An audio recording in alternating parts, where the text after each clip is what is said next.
चुनाव की घोषणा होते ही क्षेत्र में उम्मीदवार के तौर पर नेताजी जनता के बीच पहुंच रहे हैं। जनता के बीच जाकर अपनी दावेदारी पेश कर रहे हैं। शुक्रवार को राष्ट्रीय लोक समता पार्टी के युवा राष्ट्रीय महासचिव जितेंद्र यादव क्षेत्र में जनसंपर्क अभियान चलाया, जहां जनता के बीच पहुंचकर हरलाखी विधानसभा से उम्मीदवार के तौर पर अपनी दावेदारी पेश किया। पत्रकारों से बातचीत के दौरान जितेंद्र यादव ने कहा, हरलाखी की जनता रालोसपा के साथ खड़ी है।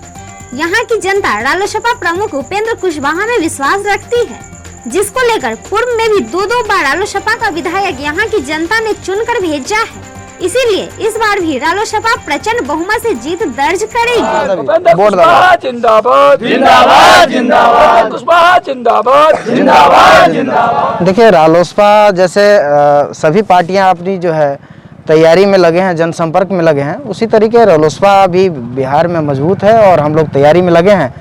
आगामी जो विधानसभा है 2020 में, उसकी तैयारी में लगे हैं और चुनाव यहाँ से हम लोग पहले भी 2 बार सीट निकाल चुके हैं और इस बार भी हमारी पूरी तैयारी है कि हम हरलाखी विधानसभा का सीट रालोसपा से जीत रहे हैं, इसमें कहीं कोई संदेह नहीं। देखिए, आज हम लोग का जो जनसंपर्क अभियान है, हम लोगों के युवा राष्ट्रीय महासचिव जितेंद्र यादव जी के नेतृत्व में, क्योंकि हम लोगों का जो बिहार विधानसभा का चुनाव जो नज़दीक तरीके के रूप में आ चुका है, चुनाव का घोषणा भी हो चुका है, आज घोषणा भी हो गया है, इसलिए हर पार्टी अपना अपना हर दल तैयारी करती है। उसी क्रम में हम लोग आज जनसंपर्क अभियान अपने राष्ट्रीय महासचिव एवं 31 विधानसभा हरलाखी के भावी प्रत्याशी जितेंद्र यादव जी के नेतृत्व में उनका कोई उतना परिचय नहीं देना चाहिए, क्योंकि परिचय का मुमताज है।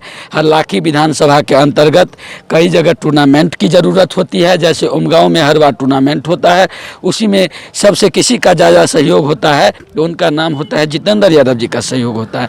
जैसे अभी हम लोग के हमारे पार्टी से पूर्व में विधायक रहे थे सिद्धांशु शेखर जी, अभी जदयू में चले गए हैं। उनके पंचायत में, उनके गांव में गरीब लड़कियों, मंडल लड़की 2 लड़कियों को शादी करवाने का काम किया, तो जितेंद्र जी उनका लड़की को इस साल ही शादी करवाने का काम किया, गरीब बेटियों को शादी करवाने का काम।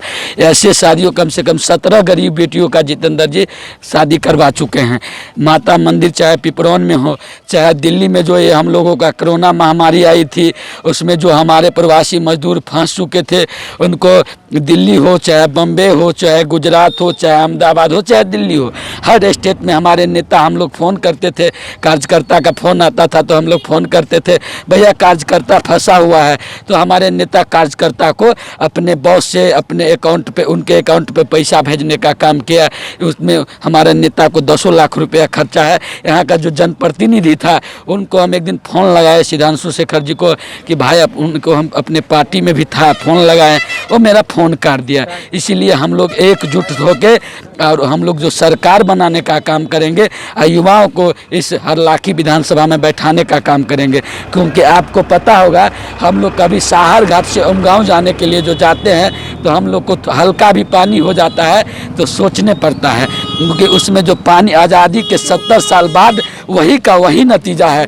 कितना MP रहे, कितना MLA रहे, फिर भी वही नतीजा है। उस नतीजा को हम लोग सही करने के लिए हम लोग युवा को चुनेंगे या युवा को बनाएंगे। आपको पता होगा, अभी हम लोग साहर घाट गुजरेंगे, बसवरिया चौक से गुजरेंगे, फट ठेवना पानी रहता है। जो आज़ादी का 70 साल बीत चुका, तभी से ये नतीजा है। 27 साल का उम्र मेरा भी हो गया, फिर भी यही नतीजा देखते हैं।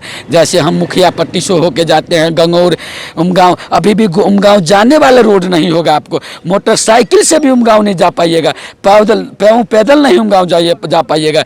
इसमें वर्तमान जो यहाँ का जनप्रतिनिधि रहा था शालिग्राम यादव जी, वर्तमान प्रतिनिधि रहा था, अभी भी हम लोग का वर्तमान प्रतिनिधि है सुधांशु शेखर जी, वो सिर्फ 4 साल में, 4.5 साल में उनको शिलान्यास करने की सुझाव नहीं दिया। लेकिन अब उसको देखिए होइएगा, शिलान्यास करते हो, क्या चीज़ का शिलान्यास? सिर्फ फोटो खिंचा लेता है, अपना बैनर बनवा लेते हैं और अपना नाम का वहाँ पे फीता लगवा देते हैं, फीता काट देते हैं। अरे शिलान्यास उसका होना चाहिए कि रोड पे मिट्टीकरण होना नहीं चाहिए। रोड पे जब पिचिंग हो जाए उसका शिलान्यास हम लोग मानते हैं। इसीलिए हम लोग सरकार को सिल्याना सरकार को मुंहतोड़ जवाब देने के लिए, और हमारे पार्टी का नेतृत्व करेगी, हमारे पार्टी सरकार को मुंहतोड़ जवाब देगी।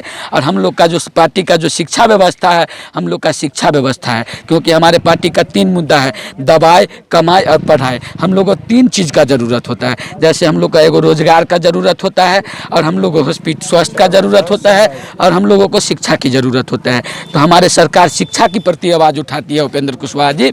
हम लोगों का एक हम अब लॉकडाउन में तो कार्यक्रम हो ही नहीं पाया। हम लोगों का एगो 5 सितंबर डॉक्टर सर्वपल्ली राधाकृष्णन जी के जन्म उत्सव, उनके उत्सव पे हम लोग का एगो कार्यक्रम निकला था, शिक्षा सुधार बटन दबाने का पहला आधार है। हमारे नेता का इस बार चला है कार्यक्रम कि शिक्षा सुधार अब बटन दबाने का पहला आधार। हमारे प्रथम मुद्दा रहेगा, अब हमारे बटन दबाइएगा तो हम शिक्षा सुधार लाएंगे। हम लोगों का 7 से 13 तारीख को हर प्रखंड, हर जिला में हम लोगों का ये मिसाल जुलूस था। हम लोग 13 तारीख को पटना में उसको समापन किए, लेकिन एगो दुखद घटना हो गई। हम लोगों के महान समाजवादी नेता, हम लोग जब कार्यक्रम के लिए गांधी मैदान से चले तो महान समाजवादी नेता, हम लोगों के नेता राष्ट्रीय जनता दल में रह चुके थे, बाबू रघुवंश प्रसाद जी का निधन हो गया। फिर भी उनके माल अर्पण करके हम लोग निकले, और निकलते हम लोग जेपी गोलंबर पे आए तो भ्रष्ट सरकार को, जो भ्रष्ट प्रशासन है, हम लोगों को रोकने का काम किए। हम बोले कि सर यहाँ से आगे नहीं बढ़ना है, नहीं तो ये लोग भ्रष्ट प्रशासन कुछ भी कर सकता है। क्योंकि हम लोग आवाज़ उठाए थे इससे पहले 2019 में, शहीद, देश के शहीद जगदेव प्रसाद, लेनिन शहीद जगदेव प्रसाद, जो देश का लेनिन आप लोग जानते होइएगा, पटना में उनका शहीद जगदेव पथ, उनके अवसर पे हम लोग आवाज़ उठाए थे। तो उपेंद्र कुशवाहा को बिल्कुल बेनगन तरीका से ये भ्रष्ट प्रशासन और गुंडों की सरकार ने उनके ऊपर लाठीचार्ज करवाई थी। इसीलिए हम लोग सरकार को मुंहतोड़ जवाब देंगे, और हम लोगों को जो नीति है, नीतियों के ऊपर चलेंगे। क्योंकि जैसे 1978 में शहीद जगदेव बाबू का 2 फरवरी को साजिश के तहत उनकी हत्या की गई थी, उसी साजिश के तहत उपेंद्र कुशवाहा को हत्या की जाने के लिए, उनका राजनीति को हत्या की जाने के लिए कोशिश कर रहा था। लेकिन हम लोग होने नहीं दिए। इतना कार्यकर्ता थे कि उनके ऊपर हम लोग सो गए, उनको मरने नहीं दिए। उपेंद्र कुशवाहा हमारा बिहार का नेता है, और बिहार का कोई चेहरा है, उनका नाम है उपेंद्र कुशवाहा। जय उपेंद्र कुशवाहा, जय राष्ट्रीय लोक समता पार्टी, जय हरलाखी की जनता।